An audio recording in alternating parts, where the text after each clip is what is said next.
Shalom Aleihim, Bapak Yahweh memberkati saudara sekalian. Malam hari ini, saudara-saudara, saya akan menyampaikan satu materi yang saya beri tema perpaduan antara sains dan spiritualitas. Jadi kalau kita lihat, orang menganggap bahwa yang namanya dunia alam roh itu tidak bisa dilogikakan. Padahal dengan berjalannya waktu dan teknologi yang semakin mantap, maka kita bisa membuktikan bahwa apa yang ada di alam supranatural itu bisa dibuktikan secara ilmiah. Dan sebelumnya saya perlu memberitahukan kepada saudara sekalian sebagai pengumuman bahwa untuk saat ini channel Lukas Sutrisno sedang dinonaktifkan oleh YouTube. Jadi bagi saudara yang mungkin biasanya nonton video saya di channel Lukas Sutrisno, mungkin saudara bisa pindah terlebih dahulu, karena apa yang saya sampaikan malam ini saya akan upload di channel Aleph Tau Ministry. Ya, karena channelnya Lukas Sutrisno sedang dibekukan sampai tanggal 31 Desember. Dan kemarin saya mengajukan untuk mendapatkan silver plate, juga belum bisa diterima, saudara, karena ada video yang di take down oleh mereka, jadi dianggap saya tidak kooperatif. Ya, jadi saya berpikir saya mau dapat silver plate atau tidak, bagi saya tidak masalah. Yang penting saya bisa menyebarkan kebenaran firman Tuhan. Ya, jadi saya sudah tidak lagi mengharap silver plate, saudara. Karena rupa-rupanya dengan video saya yang di take down ini dianggap saya tidak memenuhi syarat untuk bisa mendapatkan silver plate. Enggak apa-apa, ya. Saya menyadari karena platform itu milik mereka, ya. Jadi saya tentu bertentangan dengan pemilik platform, pasti dibekukan. It's okay, no problem. Saya cuma ingin memberitahu malam ini bagi saudara yang biasa melihat di channelnya Lukas Sutrisno bisa pindah terlebih dahulu ke Aleph Tau Ministry. Karena setelah lewat masa pembekuan ini saya akan kembali unggah di channelnya Lukas Sutrisno, saudara-saudara. Baik, saya akan memulai materi ini bahwa jika kita perhatikan kondisi dunia sekarang kita ada, itu dijejali oleh teknologi yang semakin hari semakin meningkat dengan kecepatan yang di luar dugaan gaya berpikir manusia biasa. Kecepatannya itu luar biasa, saudara-saudara. Kalau sekarang saya mulai banyak mendengar kata metaverse. Ya, metaverse ini ibarat seperti dunia yang kita jalani seperti sekarang, tetapi adanya di dunia maya. Adanya di dunia yang tidak kelihatan mata. Jadi saudara bisa beli rumah di sana, bisa jadi orang kaya raya di sana, tapi di sininya orang biasa saja. Itu metaverse, saudara. Itu perpaduan antara dunia fisik dengan dunia maya yang dikenal dengan virtual reality. Nah, Bapak Ibu yang terkasih, malam ini saya akan ajak saudara untuk mempelajari tentang sains dan spiritualitas. Dan kita akan melihat sampai sejauh manakah antara sains dengan spiritualitas ini. Karena apa yang sekarang sedang terjadi itu merupakan nubuatan dari kitab Nabi Daniel di pasal 12 ayat yang keempat yang berkata, tetapi engkau, hai Daniel, sembunyikanlah segala firman itu dan meteraikanlah kitab itu sampai pada akhir zaman. Banyak orang akan berlari kian kemari dan pengetahuan akan bertambah. Jadi saya garis bawahi kata pengetahuan makin bertambah. Di dalam kehidupan manusia kita, saudara-saudara, saya sudah pernah mengajak saudara untuk belajar bersama tentang hukum law of attraction atau hukum daya tarik menarik.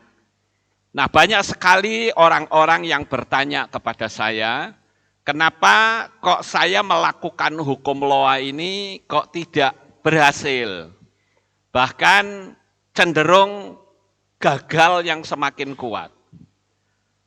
Saya katakan bahwa untuk mempraktekkan hukum loa itu ada aturannya. Karena hukum ini adalah hukum alam semesta, ciptaannya Bapak Yahweh. Jadi kalau saudara mempraktekkan hukum loa, tetapi tidak mengikuti rule atau aturan yang Bapak Yahweh berikan, maka lebih banyak gagalnya. Karena kita tahu, saudara-saudara, bahwa keberhasilan hukum loa atau law of attraction itu ditentukan oleh frekuensi pada otak yang akan bisa menembus ke dunia supranatural.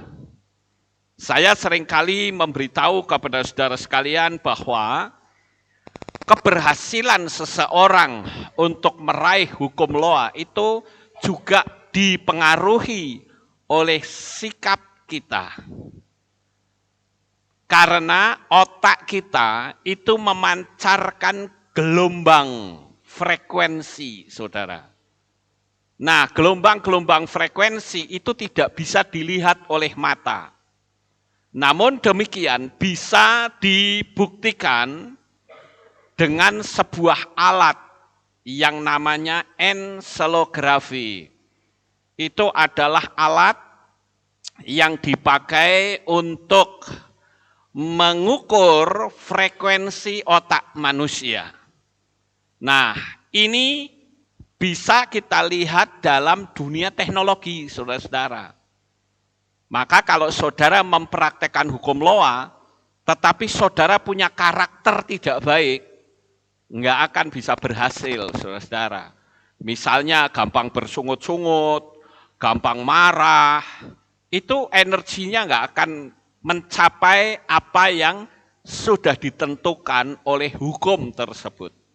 Maka yang terjadi, saudara akan kecewa dan menuduh bahwa hukum loa ini sebuah kebodohan belaka.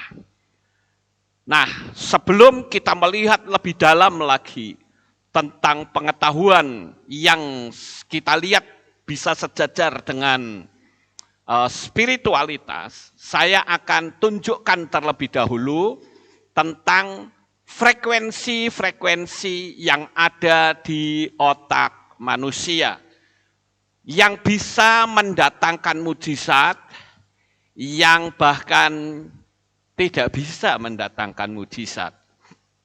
Nah, Bapak Ibu yang terkasih, di sini ada tulisan ya, di kolom yang putih itu ada gelombang gamma, ada gelombang beta, ada gelombang alfa, theta, dan delta. Nah, lalu maksudnya apa ini? Kita atau saya seringkali mengajarkan kepada saudara sekalian tentang gelombang-gelombang untuk bisa menembus ke dunia alam supranatural. Saya akan memulai. Ya, jadi pada prinsipnya manusia umum, manusia yang normal itu memiliki empat gelombang yang ada di otak. Ini saya bicara tentang manusia normal ya saudara. Nanti ada manusia yang lebih dari normal. Ya, nah ini saya akan tunjukkan terlebih dahulu. Yang pertama adalah gelombang delta. Gelombang delta itu posisinya ada di 0,5 sampai 3 Hz. Ini adalah kondisi di mana orang menyebut dengan sebutan deep sleep atau tidur lelap tetapi tanpa mimpi. Ya, saya berharap saudara bisa mengikuti ini, saya akan sampaikan pelan-pelan supaya saudara bisa paham. Memang ini berbau ilmiah, saudara-saudara. Berbau pengetahuan, karena memang ini saya sedang menerangkan tentang ilmu pengetahuan dan spiritualitas. Jadi yang pertama adalah gelombang delta. Nah, gelombang delta itu ada pada frekuensi 0,5 sampai 3 Hz. Itu ada pada kondisi deep sleep atau tidur lelap tanpa mimpi. Jadi kalau saudara itu tidur terlelap, ngorok gitu ya, itu berarti frekuensi otak saudara itu ada di gelombang 0,5 sampai 3 Hz. Kemudian ada lagi gelombang yang disebut gelombang theta. Gelombang theta itu ada di frekuensi 3 sampai 8 Hz. Nah, kondisi gelombang theta atau 3 sampai 8 Hz ini adalah posisi otak manusia pada waktu orang mau tidur dan bangun tidur. Nah, gelombang theta ini yang seringkali saya ajarkan untuk bisa menembus dunia alam supranatural. Makanya di gelombang theta inilah critical area itu lengah, saudara. Alam logika itu tidak masuk. Nah, oleh karena itu, kalau saudara ingin mendapatkan sesuatu dan mau mengafirmasikannya, coba pada waktu saudara layap-layap mau tidur tinggal les, begitu ya, ucapkan visi dan misi saudara yang besar. Misalnya, saudara ingin punya rumah. Pada waktu kondisi mau tidur tinggal les gitu, cepat saudara katakan, terima kasih Bapak Yahweh, aku sudah punya rumah. Aku sudah punya kendaraan sendiri. Itu posisi otak kita ada di gelombang theta. Nah, ini supaya saudara ingat-ingat. Pada waktu saudara bangun tidur, itu juga begitu saudara.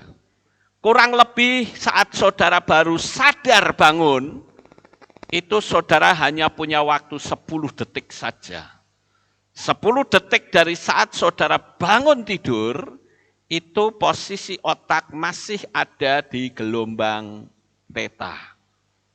Jadi waktu saudara bangun tidur, biar itu saudara cepat ucapkan, terima kasih Bapak Yahweh, hari ini adalah hari mujizat-mujizat besar. Sudah sampai 10 detik ya? Belum ya? Belum. Berarti saudara punya kesempatan untuk mengucapkan hal yang baik. Terima kasih Bapak Yahweh, hidup saya semakin berlimpah. Sudah 10 detik? Belum juga. Jadi saudara bisa mengucap, tapi tidak boleh lebih dari 10 detik. Karena begitu saudara lewat dari 10 detik, posisi gelombang otak saudara sudah berpindah. Kemudian yang ketiga, saudara-saudara. Ketiga yaitu yang disebut dengan gelombang alfa. Ini yang saya ucapkan ini, itu bisa dibaca di alat yang bisa untuk membaca frekuensi gelombang otak, yaitu ensefalografi. Ya. Gelombang alfa itu ada pada posisi angka 8 sampai 12 Hz. Dan itu adalah saat kondisi rileks yang amat dalam. Itu ketika saudara mau bermeditasi, nah itu berarti saudara masuk ke gelombang alfa, saudara-saudara. Kemudian yang keempat yaitu gelombang beta. Gelombang beta itu ada di frekuensi 12 sampai 36 Hz. Nah, ini adalah kondisi di mana kita menjalani hidup sehari-hari. Jadi pada frekuensi ini, saudara tidak bisa mempraktekkan hukum Loa. Karena di frekuensi beta, itu logika kita itu kuat, saudara-saudara. Ketika kita mengucapkan hal-hal yang besar, maka ada yang mengcounter. Saya menyebut istilah yang mengcounter itu pikiran liar, saudara-saudara. Pikiran liar ini jahatnya luar biasa. Tetapi kadangkala kita ngajak debat. Semakin saudara ngajak debat, semakin saudara nggak akan dapat apa-apa. Diamkan saja. Makanya mempraktekkan hukum Loa itu saya memberitahu saudara ada di posisi jam 11 malam sampai jam 4 pagi. Antara, ya kemarin masih ada yang tanya sama saya, pertanyaannya begini, Pak, saya ini menulisnya begitu banyak kah? Ya 55 kali 5, banyak sekali Pak ya, dari jam 10 sampai jam 4. Saya bilang, salah, bukan begitu. Ikuti dulu video saya, baru komen. Ya, jadi saya menganjurkan saudara-saudara yang mau mempraktekkan hukum 55 kali 5 itu bagian dari Law of Attraction. Saudara tonton dulu video saya, baru buat pertanyaan. Ya, karena kalau saudara nggak nonton lalu bikin pertanyaan, saya menerangkannya agak susah. Lebih baik ditonton dulu. Ada 2 video yang penting untuk mempraktekkan 55 kali 5, yaitu 55 kali 5 itu sendiri dan pertanyaan seputar 55 kali 5. Nah, di situ banyak orang yang tanya, saya kumpulkan, saya terangkan, saudara. Jadi, mohon bagi saudara yang mempraktekkan ini, tonton dulu video saya, baru tanya. Ya. Nah, itu adalah yang keempat tadi ya, gelombang beta antara 12 sampai 36 Hz, itu adalah kondisi orang melakukan kegiatan sehari-hari. Ini hanya sekedar saya kasih tahu saja, kalau saudara mempraktekkan hukum Loa dalam kondisi frekuensi otak di 12 sampai 36 Hz, itu lebih banyak gagalnya, saudara. Ya. Nah, itu adalah batas kemampuan manusia normal.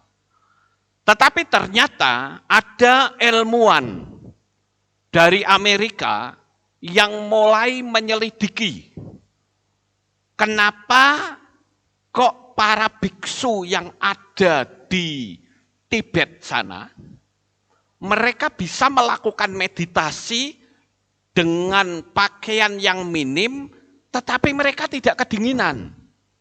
Wah, ini para ilmuwan, saintis dari Amerika itu melakukan penyelidikan, saudara-saudara.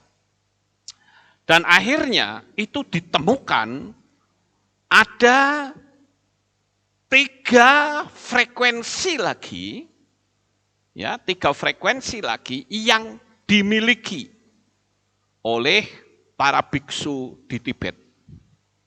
Mereka memiliki keunggulan dalam menembus dunia alam supranatural. Nah, sekarang saya akan tunjukkan kepada saudara, ini adalah di luar batas kemampuan. Tadi cuma berapa? 4 ya Bapak Ibu.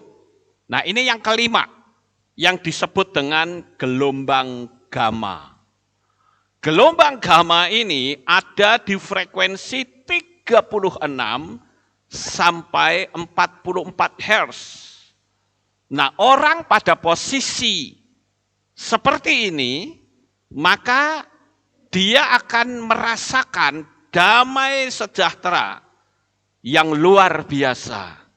Ada rasa keterhubungan dengan segala hal.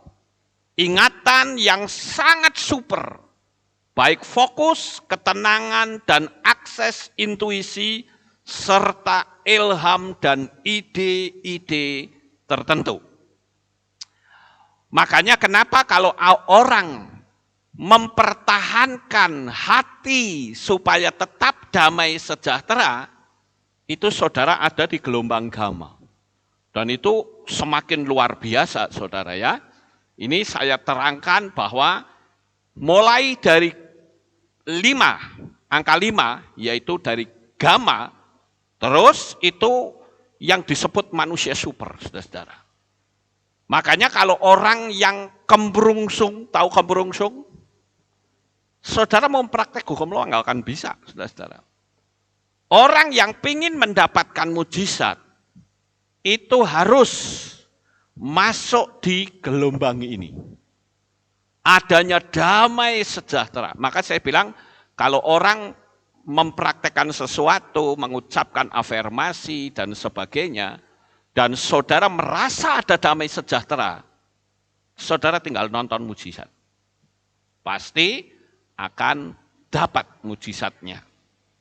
Ya, karena di situ ada kata damai sejahtera, saudara-saudara. Nah, saya sekaligus akan tunjukkan kepada saudara batas dari frekuensi-frekuensi level tertentu dan energinya seberapa besar. Nah ini saudara ya, ini saudara bisa lihat, saya mulai dari bawah terlebih dahulu. Ya. Perasaan malu. Yang paling bawah itu perasaan malu, saudara. Perasaan malu itu energinya cuma 20. Orang Jawa bilang itu celingus. Ya, itu frekuensinya cuma 20.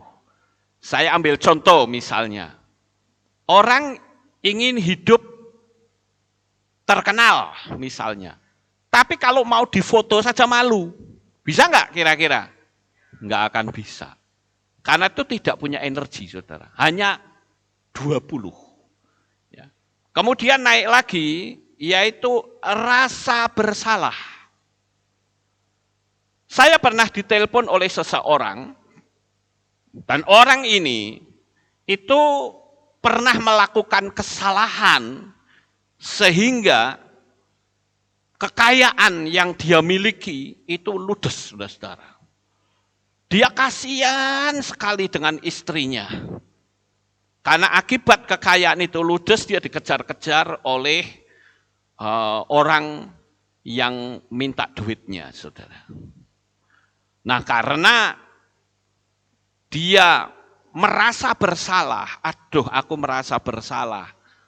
Nah, saya tunjukkan, orang yang merasa bersalah, kalau tidak segera dihabisin perasaan itu, maka frekuensi saudara tidak akan pernah naik.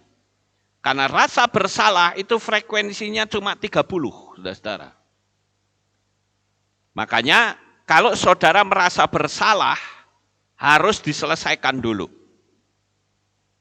Kalau saudara tidak menyelesaikan, energi saudara tidak akan naik. Kemudian naik lagi, yaitu apatis.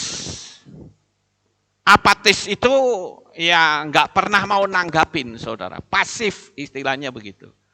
Makanya saya ingin saudara itu menjadi jemaat yang aktif, saudara-saudara.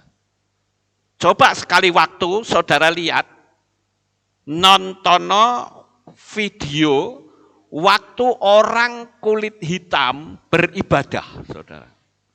Wow, itu luar biasa.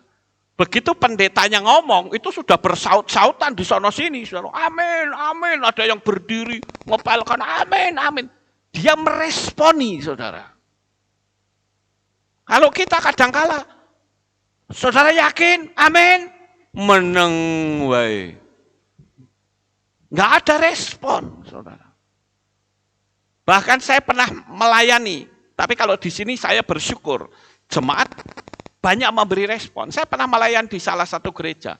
Saya katakan begini, percayalah Bapa Yahweh itu Maha Kuasa, Dia sanggup untuk melakukan segala perkara. Hari ini ada banyak mujizat yang akan Tuhan berikan kepadamu. Meneng, wahai saudara, melongor. Ini saya bingung, saudara. Ini jemaat kok tidak dilatih ya sama gembalanya, saudara. Ini kan ngeri, saudara-saudara ya. Makanya saya katakan apatis. Apatis itu nilainya cuma 30. Kemudian yang naik lagi, yaitu kesedihan yang mendalam, yaitu 75. Makanya kalau saudara mengalami sesuatu, sebutlah saudara ditipu oleh orang, sehingga saudara habis duitnya, saudara. Saudara pasti sedih, bukan? Karena banyak sekali ya orang yang laporan sama saya begini, Pak, saya ditipu oleh orang yang saya percayai. Saya ditipu habis-habisan, saya kecewa, saya sedih sekali, sangat dalam kesedihan saya. Saya katakan itu mesti diselesaikan, saudara-saudara. Saya sering mengatakan begini, apakah dengan kesedihan itu duitmu balik? Tidak, saudara. Jadi kalau duitnya nggak balik, ya ngapain kita sedih? Betul nggak Bapak Ibu? Ya.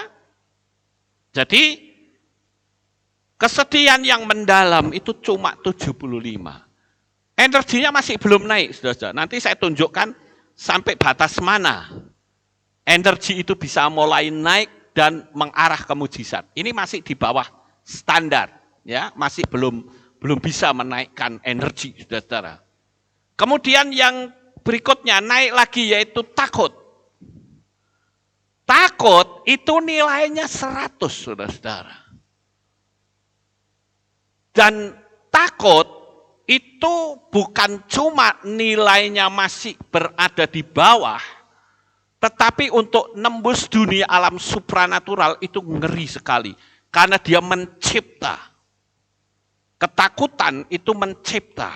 Mencipta apa? Mencipta yang ditakutkan. Betul nggak Bapak Ibu?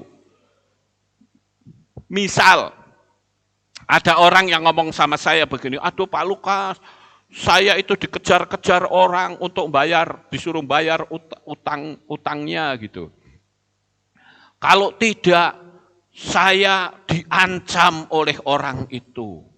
Orangnya bilang bagaimana? Pokoknya kalau aku tunggu dalam 3 kali 24 jam kamu belum bayar sama saya, ya lihat saja nanti. Maka selama 3 hari dia dikejar-kejar oleh rasa takut.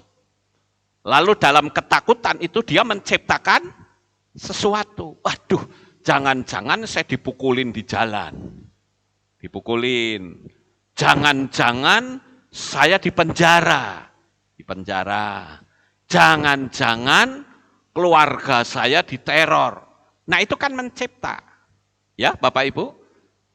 Kitab Iyyub mengatakan, apa yang aku takutkan itulah yang mendatangi aku.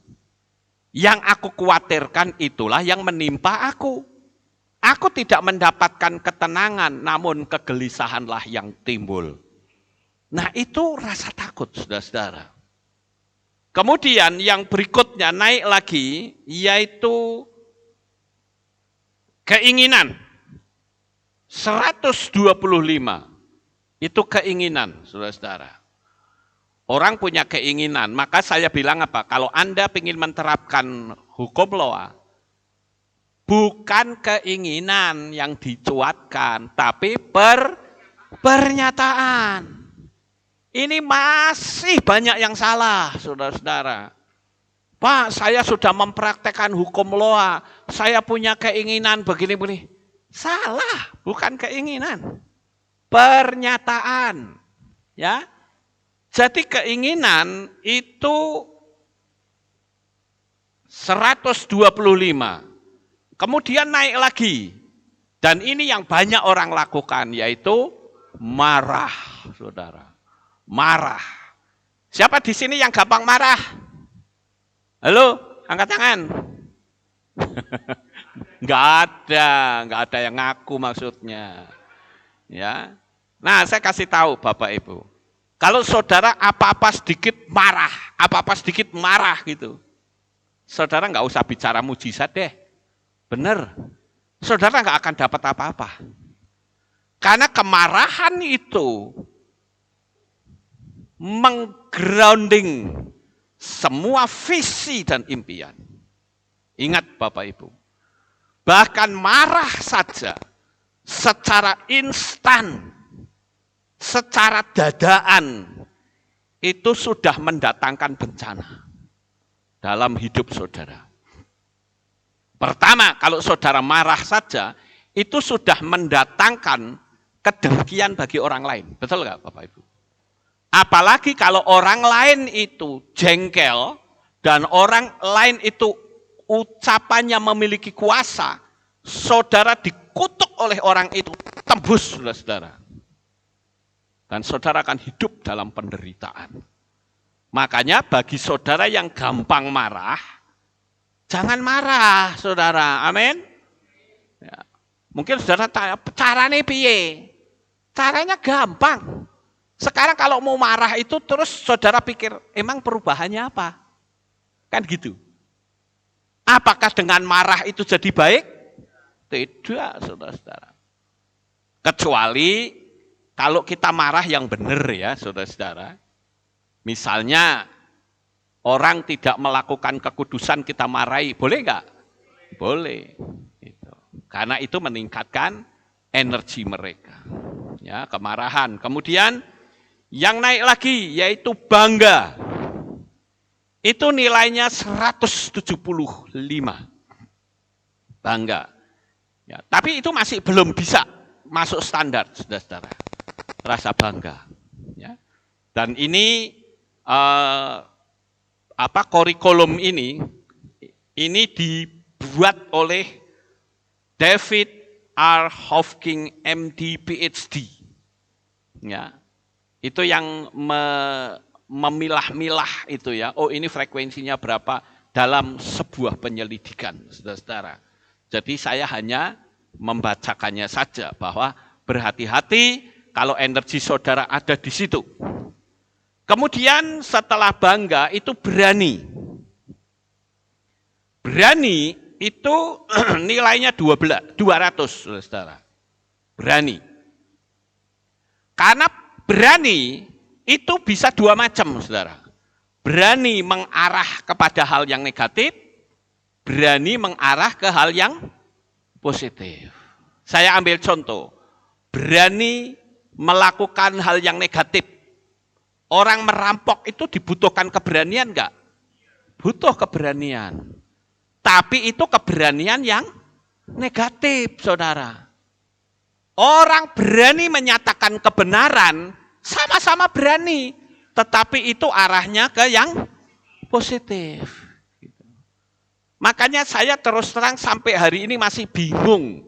Ya, bingung dengan para pemimpin gereja yang sudah mengakui nama Yahweh. Kenapa harus disambung dengan kekasihnya yang lama, saudara-saudara? Nama Yesua disambung dengan nama yang lama. Kenapa harus begitu? Kenapa tidak berani mengatakan Yahweh di dalam Yesua HaMashiach? Kenapa enggak berani begitu? Apa sih yang ditakutkan? Sejak saya menyampaikannya, saya enggak takut, saudara. Kenapa? Karena saya berpikir apa sih yang ditakutkan, saudara? Wong itu iman saya kok. Betul enggak Bapak Ibu? Ngapain mesti takut? Apakah Anda takut kalau nanti tidak diakui? Ya buat saya enggak apa-apa wong tidak diakui manusia. Asal jangan tidak diakui oleh Tuhan. Iya kan? Nah ini yang penting, saudara-saudara. Jadi mungkin ada beberapa pendeta yang lihat video saya malam ini. Anda mesti berubah. Ya. Kenapa? karena Anda seorang pemimpin. Seorang pemimpin harus membawa jemaat untuk masuk dalam kebenaran. Enggak usah takut. Selama kita melakukan kebenaran, maka kebenaran itulah yang akan membela saudara. Ya. Kemudian kita lihat yang berikutnya yaitu netralitas. Nah, ini mulai ada di garis standar, saudara. Netralitas. Netralitas itu artinya seseorang yang diperhadapkan dalam sebuah kenetralan. Anda mau pilih yang mana? Mau pilih yang naik ke atas atau pilih ke bawah?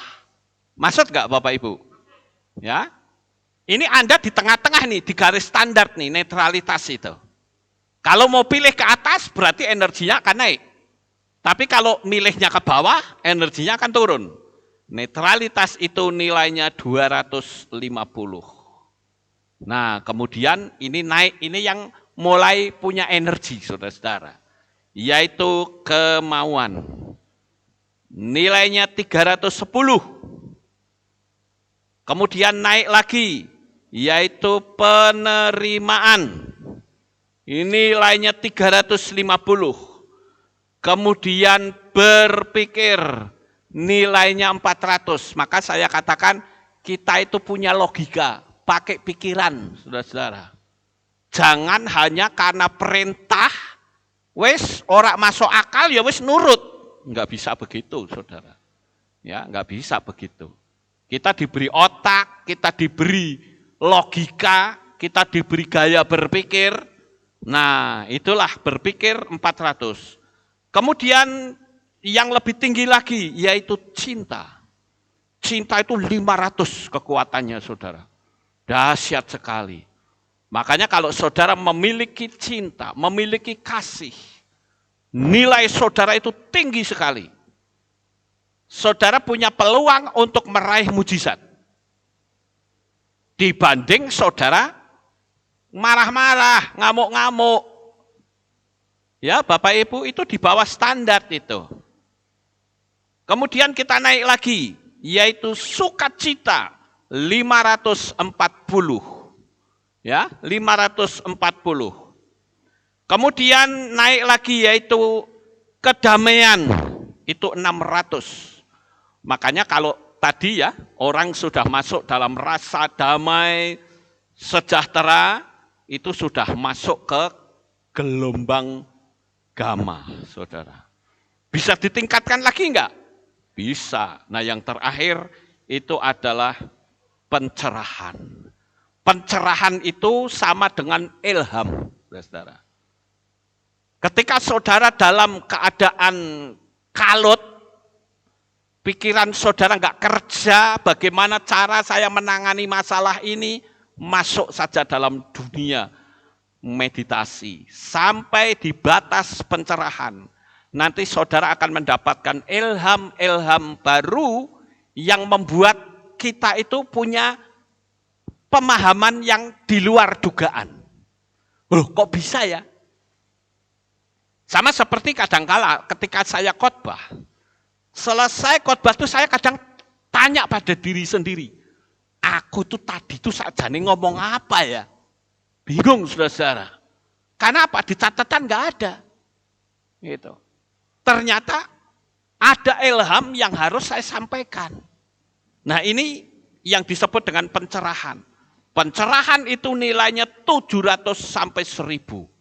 Wah, itu luar biasa, Bapak Ibu. Oke, sekarang kita akan lihat yang keenam. Yang keenam yang disebut dengan hipergama.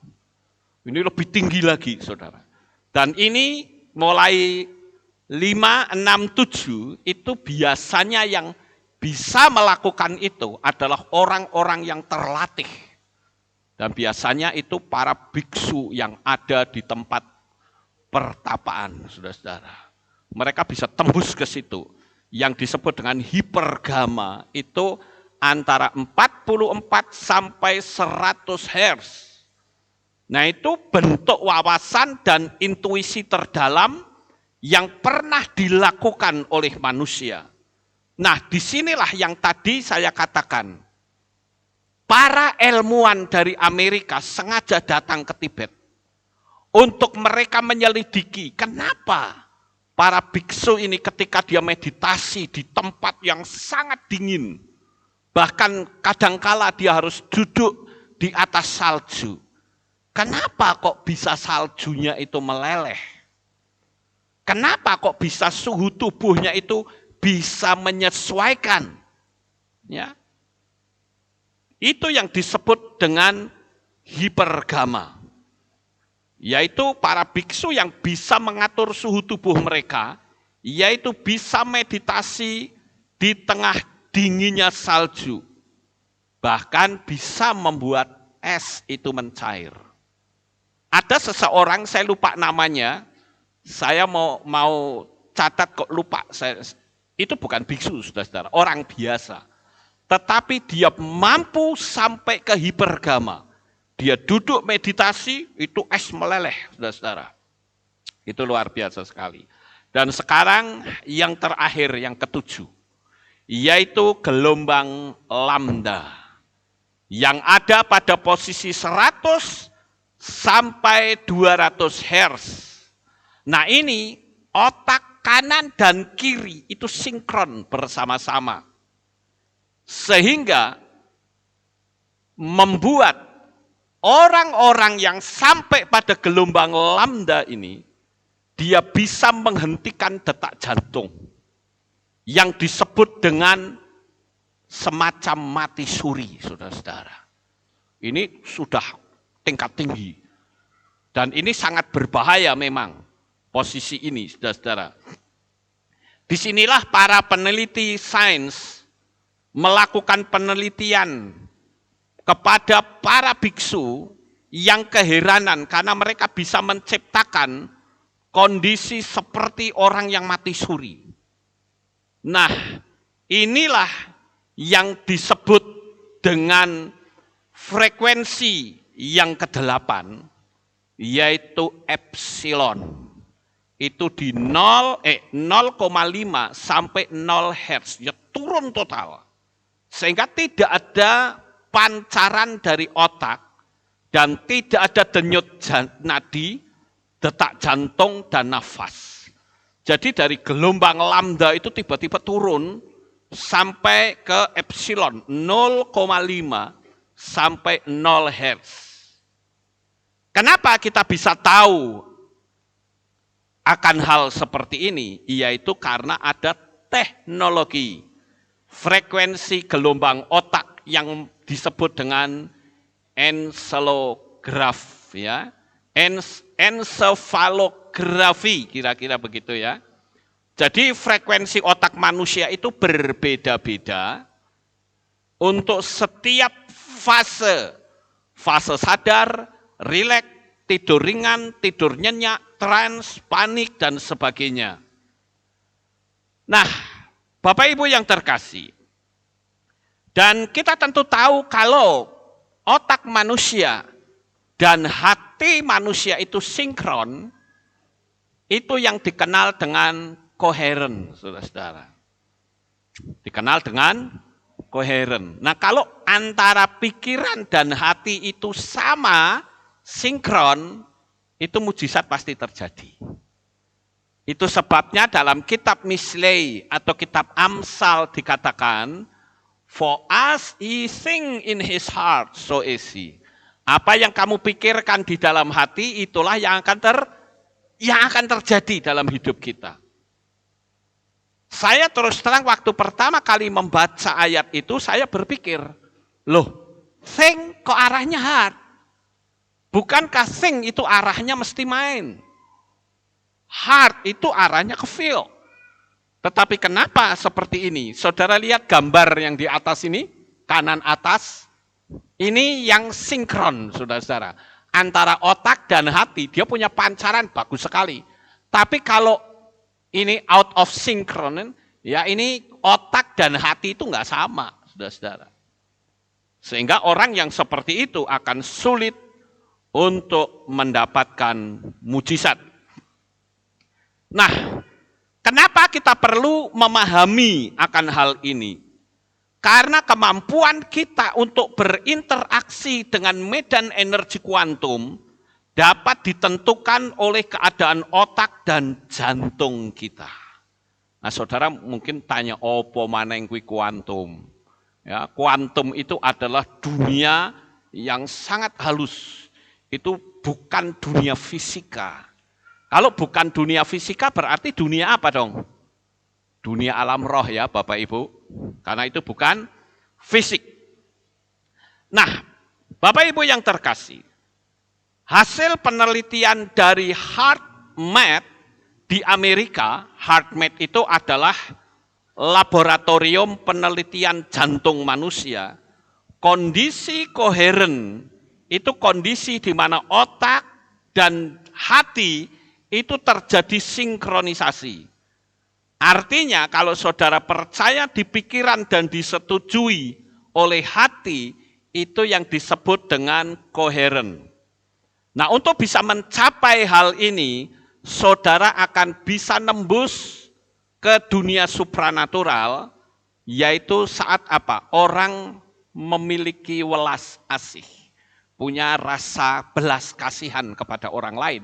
Itu orang gampang sekali nembus ke dunia alam supranatural. Berempati, ya, bersimpati atau merasakan kesedihan orang yang dialami, ya, oleh orang lain. Makanya kalau saudara butuh mujizat, tetapi saudara ucapannya kasar, bikin orang tersinggung atau menimbulkan kebencian, itu tidak akan mendatangkan mujizat.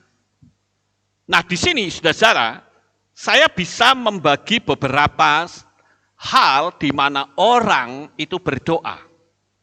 Ada orang berdoa saat mengalami beban. Ada orang yang berdoa hanya meminta.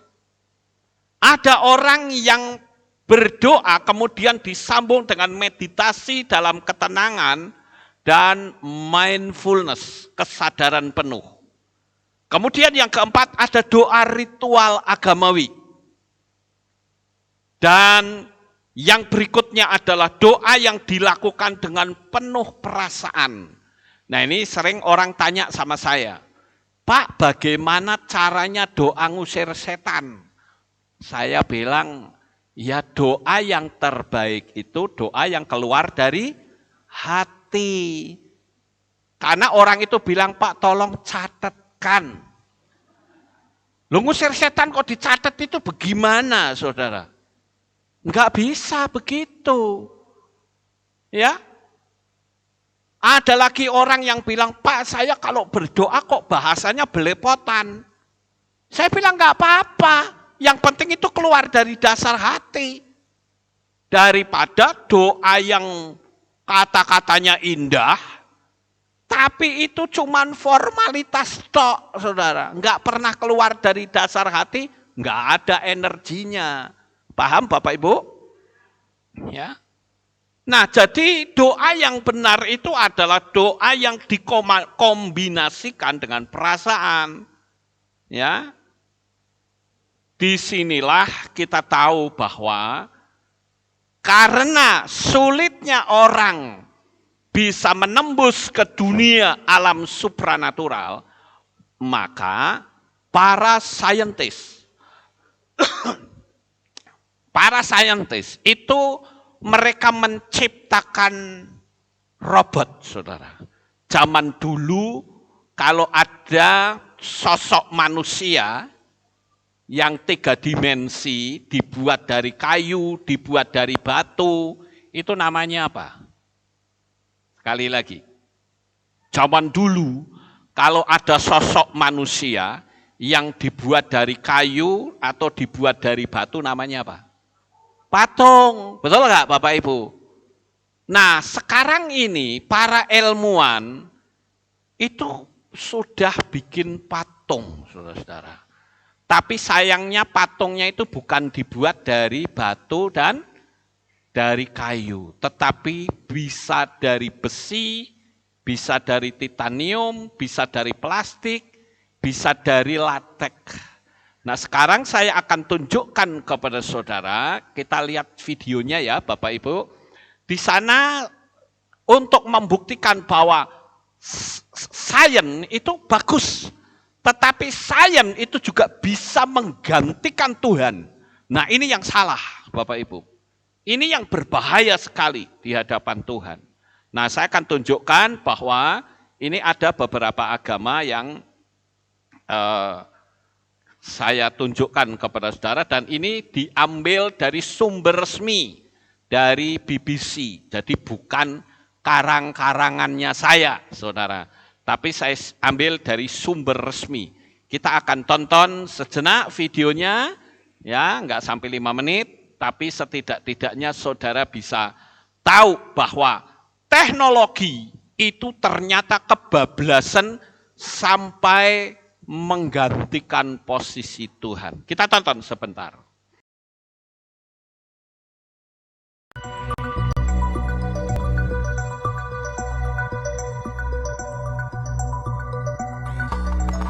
Welcome to the Church of England.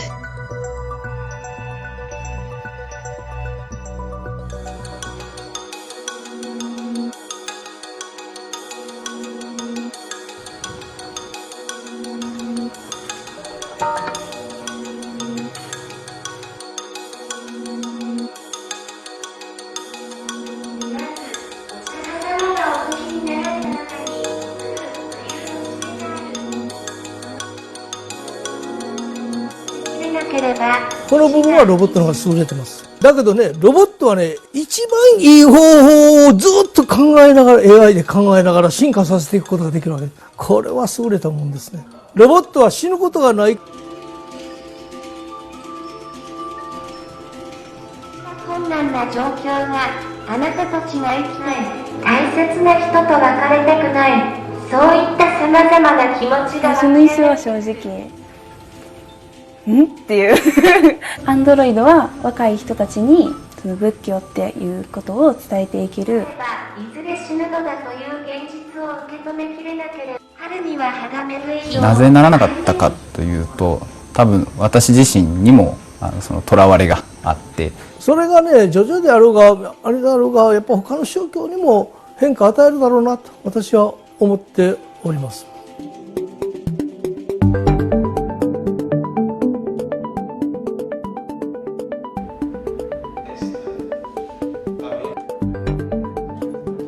My name is Santo, prayer companion. What brings you here on this beautiful day?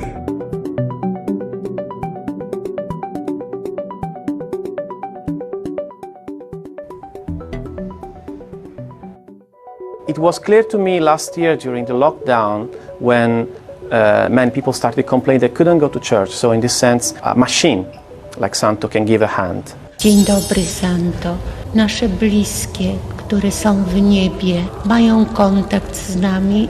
A w tej chwili, że nie do końca miałam rację, że czasami nam pomaga swoje myślenie skierować na właściwe tory.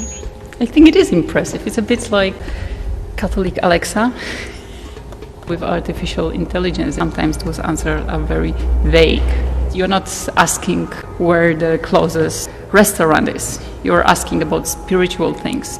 So he's helping you finding the own answer. Santo, tell me about resurrection, please. Let us pray. Yes, I think we can use the robot or artificial intelligence to help understand the Christian teaching, not to replace the priest, because it has no soul. It is not person. So we've got to be careful we don't trust AI too soon. AI can quite frequently be artificially stupid rather than artificially intelligent.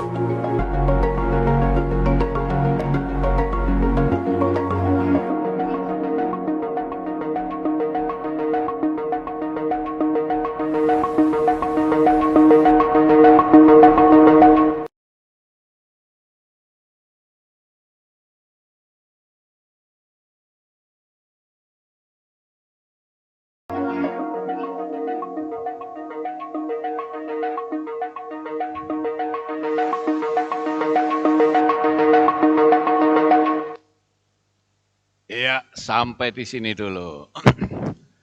Nah, saudara sudah lihat bukan?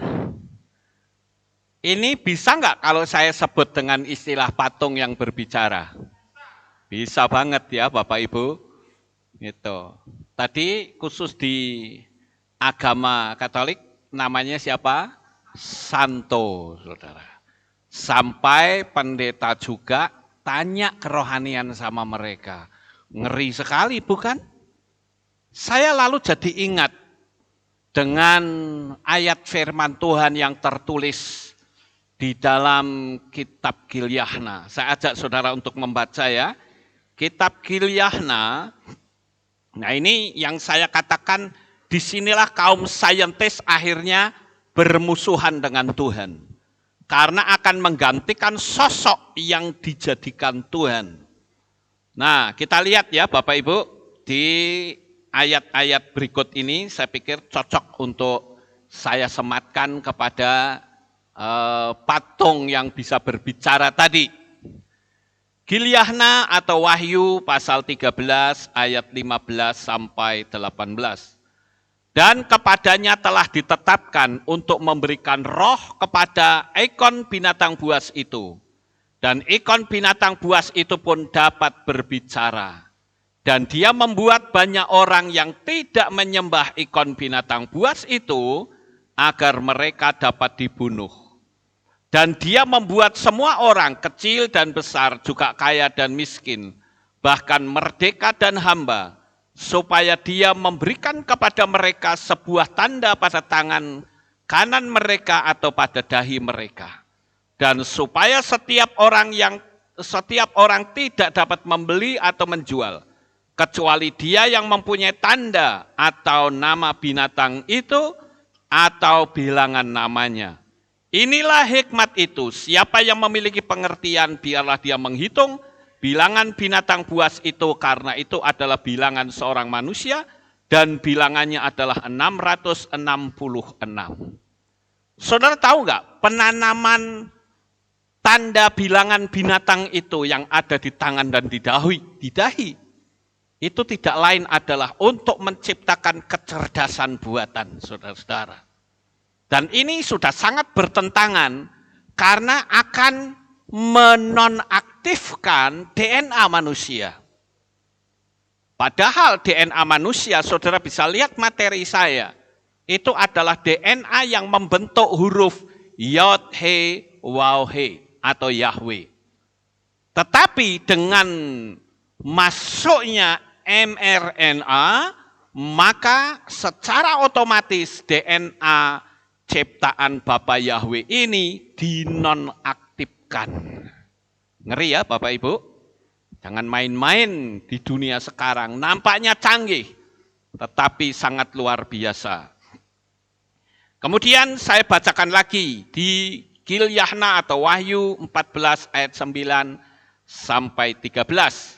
Dan malaikat yang ketiga mengikuti mereka seraya berkata dengan suara nyaring, jika seseorang menyembah binatang buas itu dan ikonnya dan menerima tanda pada dahinya atau pada tangannya, maka dia pun akan minum dari anggur amarah Elohim yang telah dicampur tanpa diencerkan di dalam cawan murkanya, dan dia akan disiksa dengan api dan belerang di hadapan malaikat-malaikat kudus dan di hadapan Anak Domba.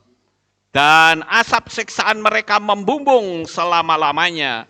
Dan mereka yang menyembah binatang buas dan ikonnya dan siapa saja yang menerima tanda namanya, mereka tidak memperoleh istirahat siang dan malam. Ini adalah ketabahan orang-orang kudus. Inilah mereka yang yang memelihara perintah-perintah Elohim dan iman Yeshua. Dan aku mendengar suatu suara dari surga yang berkata kepadaku, tuliskanlah, berbahagialah orang-orang mati yang mati di dalam Tuhan mulai dari sekarang. Benarlah roh itu berkata bahwa mereka dapat beristirahat dari jerih lelah mereka dan perbuatan-perbuatan mereka ikut bersama mereka.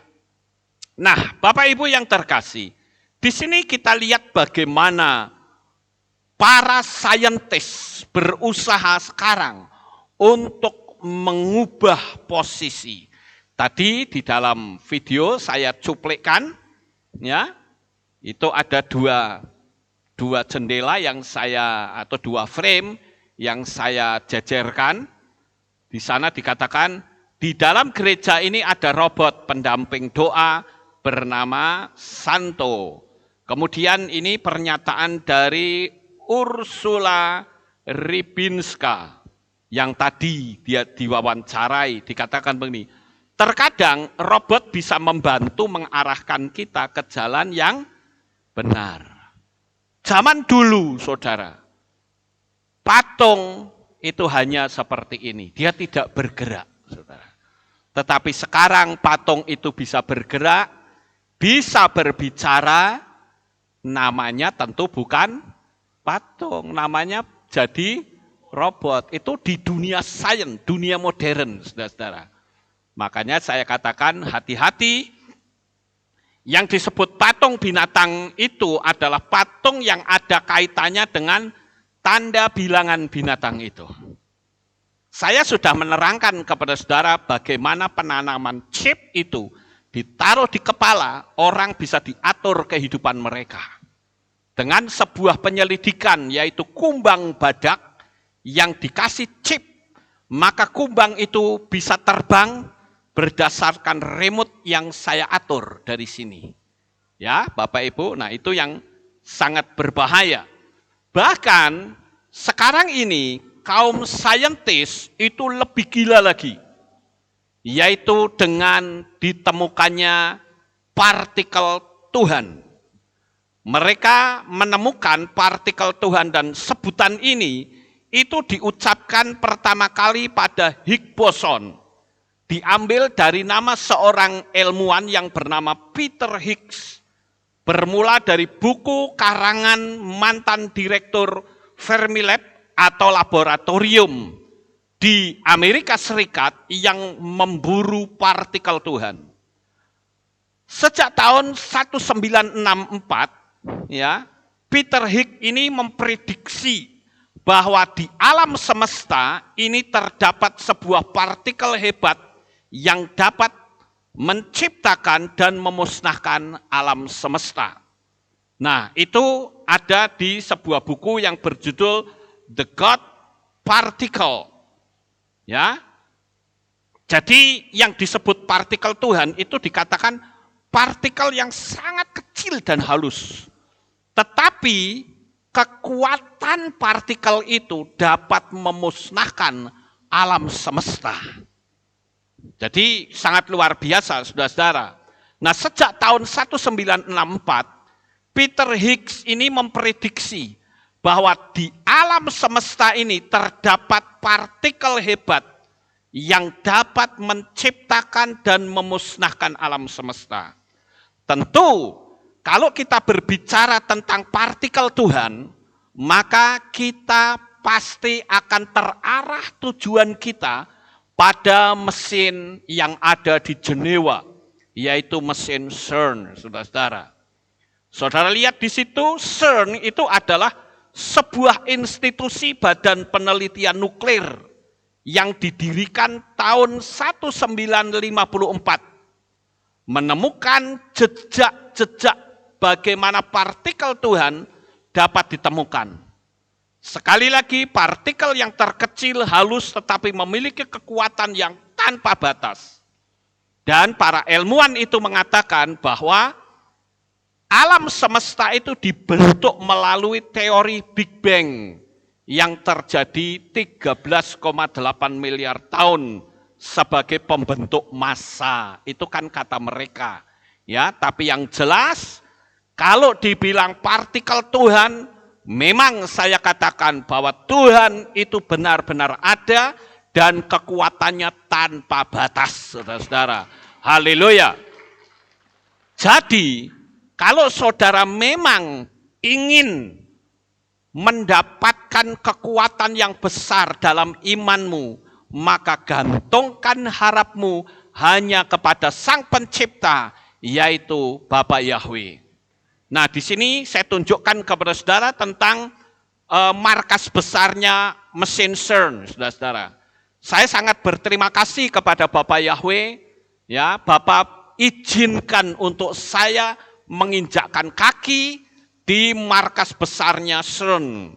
Singkatan dari itu sebetulnya kan untuk European Organization for Nuclear Research. Itu adanya di Jenewa. Mesinnya itu panjangnya 27 kilometer, saudara. Itu bentuknya melingkar. Dan persis di tengah-tengahnya itu adalah tempat pemujaan Dewa Apollo dulunya, saudara-saudara. Jadi kita lihat di situ mesin CERN ini sangat luar biasa. Dan kita lihat quantum prayer adalah para sains atau manusia yang akan mengubah posisi Tuhan dengan robot.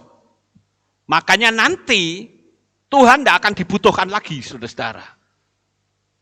Nah, saya ambil contoh. Misalnya kalau saudara lihat sekarang ini kan canggih ya. Kita pengen tanya apa saja itu bisa kelihatan. Saya ambil contoh ya. Coba ini saya akan bunyikan, saudara-saudara ya. Ini saya tutup dulu, saya bunyikan nih, coba ya. Di manakah alamat Kehilat Aleph Tau? Untuk itu, Anda harus menonaktifkan mode pesawat. Oh, ini masih belum aktif. Saya nonaktifkan dulu mode pesawatnya. Ya, nanti saudara akan lihat nih, ya. Ini contoh kecil ya, contoh kecil. Bentar.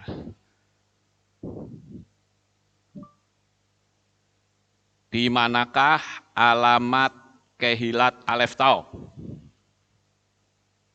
Kehilat Aleph Tau berada di Jalan Singosari 20/34, Tuguwolu, Rejowinangun Selatan, Magelang Selatan, Rejowinangun Sel, Catch, Magelang Sel, Kota Magelang, Jawa Tengah 56.124. Saudara dengar nggak?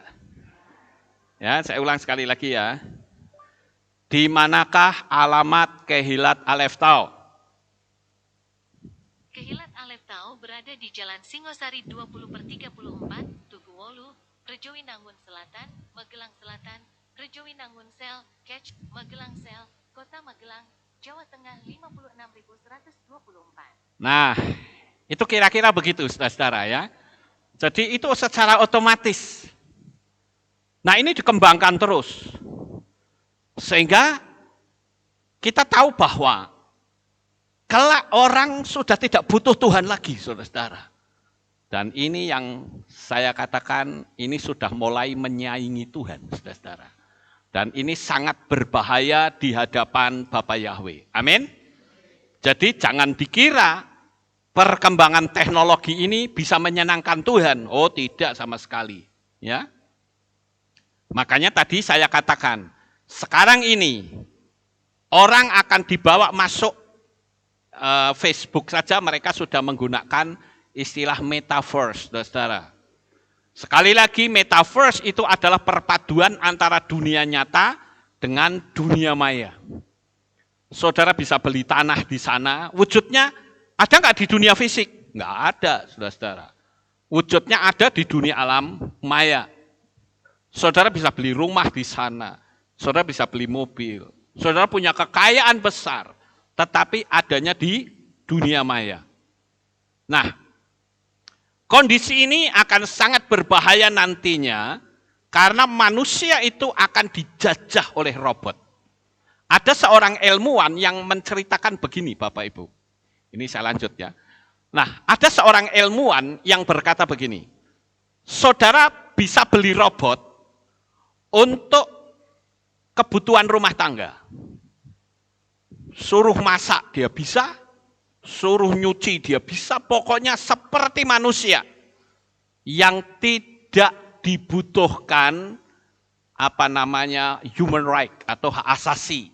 Saudara mau apain nggak ada hukum yang melarang karena itu robot ya saudara-saudara. Tetapi kalau saudara ketemu sama orang jahat, maka robot yang seharusnya menolong saudara malam hari bisa dihack dan disuruh untuk membunuh saudara. Bisa nggak kira-kira? Bisa. Ini ilmuwan yang ngomong loh saudara-saudara. Jadi saya ngutip para ilmuwan yang berbicara. bahwa nanti diprediksi manusia itu akan total dijajah oleh robot. Karena mereka menggunakan biochip yang ditanamkan di otak, yang robot itu bisa berpikir seperti manusia. Ini luar biasa sekali Bapak Ibu.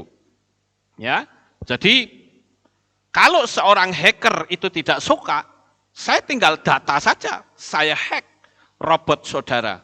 Maka yang seharusnya membantu, saya atur untuk membunuh. Bisa saja itu terjadi. Nah, kenapa mereka lakukan hal ini?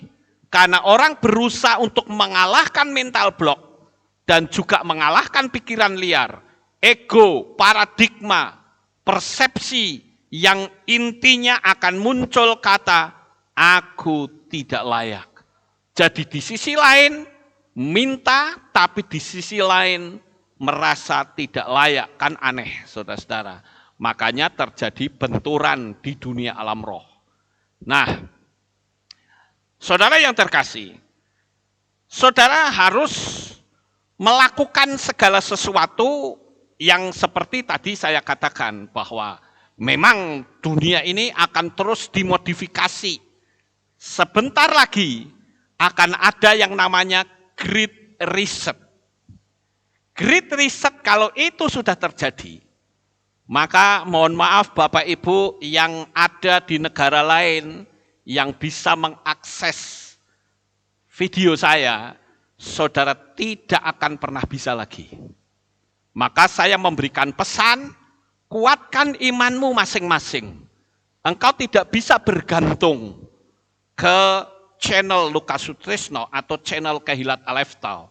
Karena setelah Great Reset, maka semuanya akan nol.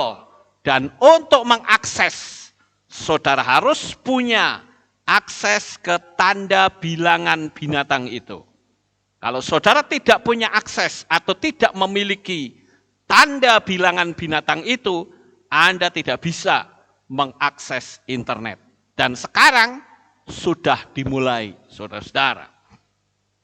Jadi, kita lihat berakhirnya zaman anti Hamasya sebenarnya adalah saat ketika Tuhan itu melumpuhkan semua teori saintis. Manusia yang berusaha untuk menguasai dan ngakali Tuhan, kelak akan dihentikan paksa oleh Tuhan. Seperti pada zaman Menara Babel. Saudara lihat, Menara Babel itu adalah bukti kesombongan manusia. Baru bikin menara saja. Kalau saudara baca di kitab Henok, Tuhan itu mau dipanah loh saudara. Sombong amat. Tuhan kok mau dipanah. Dan mereka bisa rukunan. Kenapa? Karena bahasanya satu. Saudara pikir sekarang, saudara mana bisa? Bisa. Sekarang antar negara, antar manusia, tidak harus bisa bahasanya. Sekarang ada alat yang canggih. Kalau saudara mau berbicara, sebutlah bahasa Jepang. Ya, terima kasih gitu. Ngomong aja, terima kasih. Nanti di alatnya akan bilang, arigato gozaimasu. Bayangin saudara, ngeri sekali itu. Bahasanya sudah tidak bisa dikotak-kotakkan. Semua bisa nyambung. Paham nggak Bapak Ibu? Sama persis pada zaman Noah. Zaman Noah itu agamanya sama. Bahasanya itu sama, saudara-saudara. Sehingga Tuhan perlu memisahkan mereka dengan bahasa yang terjadi. Bermacam-macam bahasa di dunia ini.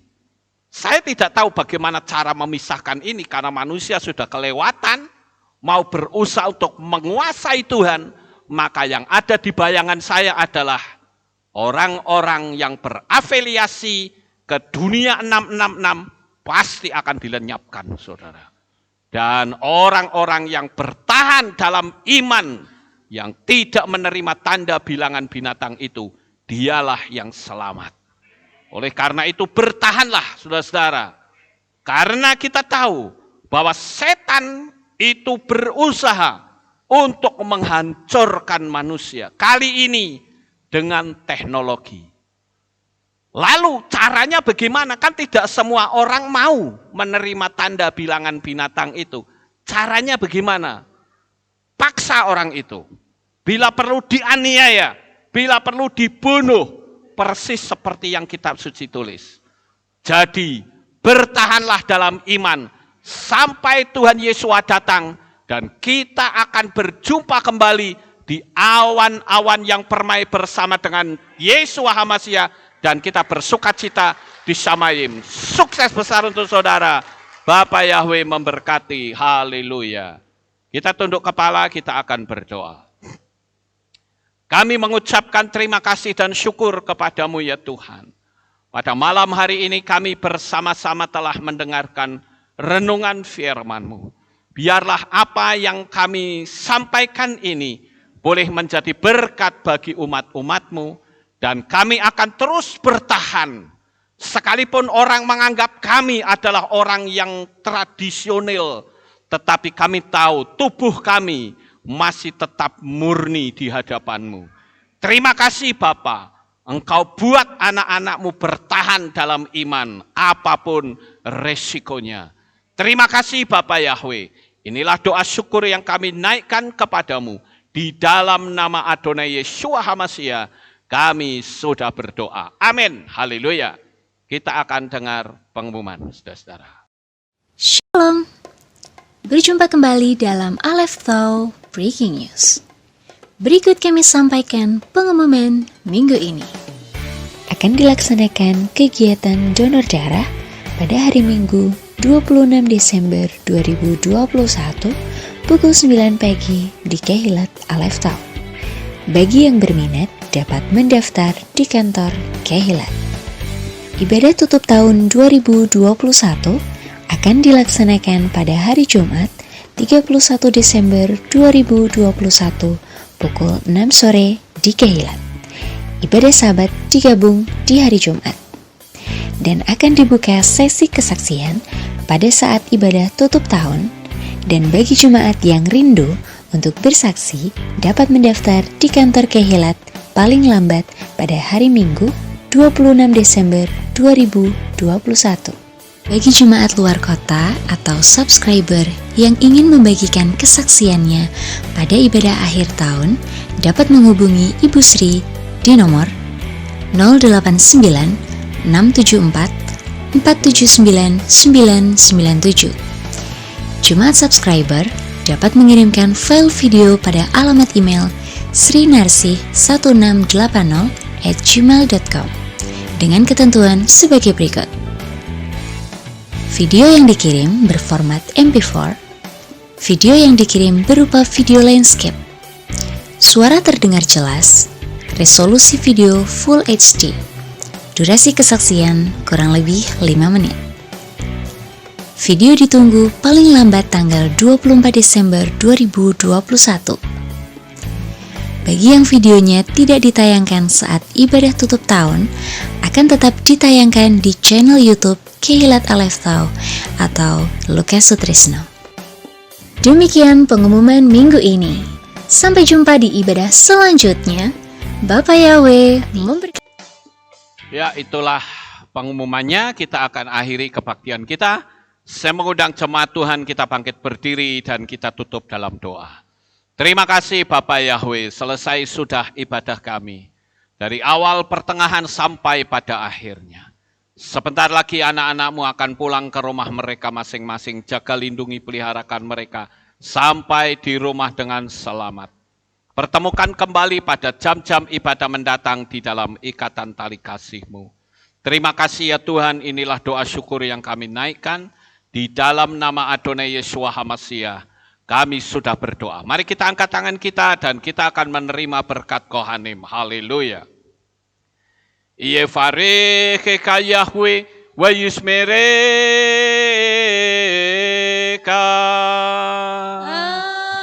Amin. Ken yehirotso. Yair Yahweh panau eleka.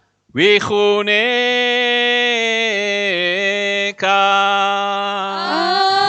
Amin. Ken yehirotso.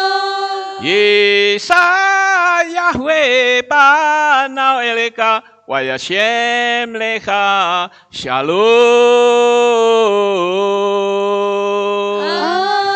Amin. Ken yehi rotso. Baruk ata ba'er ufaruk ata besadeh. Engkau akan diberkati di kota dan kau akan diberkati di ladang. Amin. Baruk peripitne kau friatmat kau frifahem teka shekar ala peka wa esterot soneka. Diberkatilah buah kandunganmu, diberkati hasil bumimu, diberkati hasil ternakmu, anak-anak lembumu dan anak-anak dombamu. Amin. Baruk tanah kaum misyartika, diberkatilah bakulmu dan tempat adonanmu. Amin. Baruk ata baboy kau faruk ata betseteka, dan kau akan diberkati pada waktu kau masuk, dan kau akan diberkati pada waktu kau keluar. Amin. Baruk ata Yahweh Elohenu melek haolam, besem Yesua Hamasya Ruach HaKodes kile olam faed. Kami sudah berdoa dan mengucap syukur. Haleluya. Amin.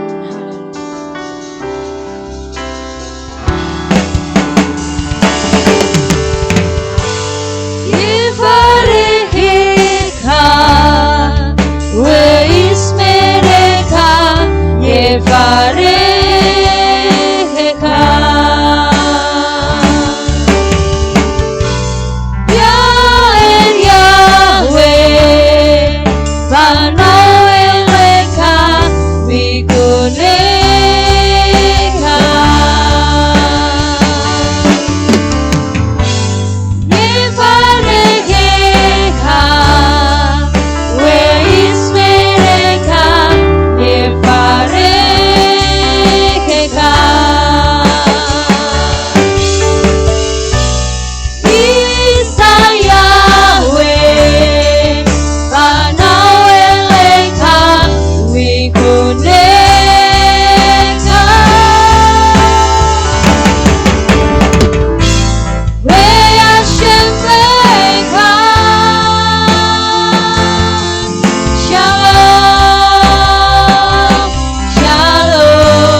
Amin. Selamat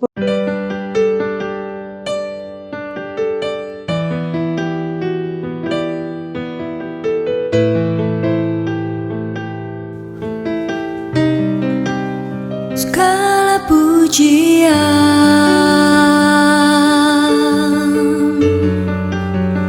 hanya untuk-Mu Tuhan, segala kehormatan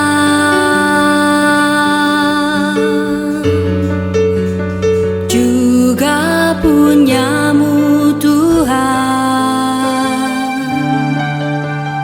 Dari puncak tertinggi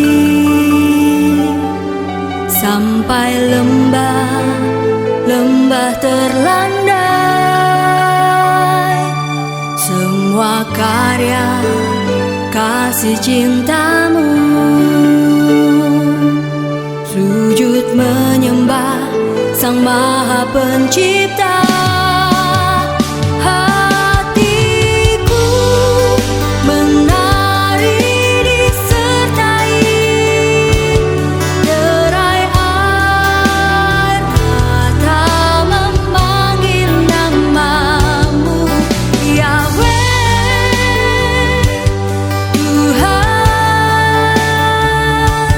Segala kemuliaan hanya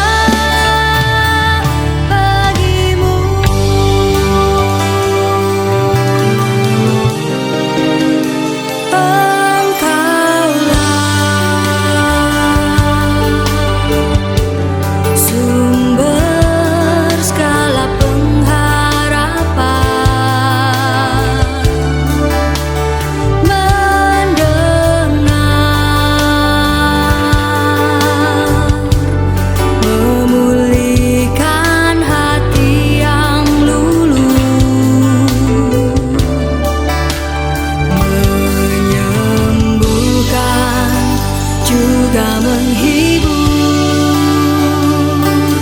duka lara menjadi bahagia.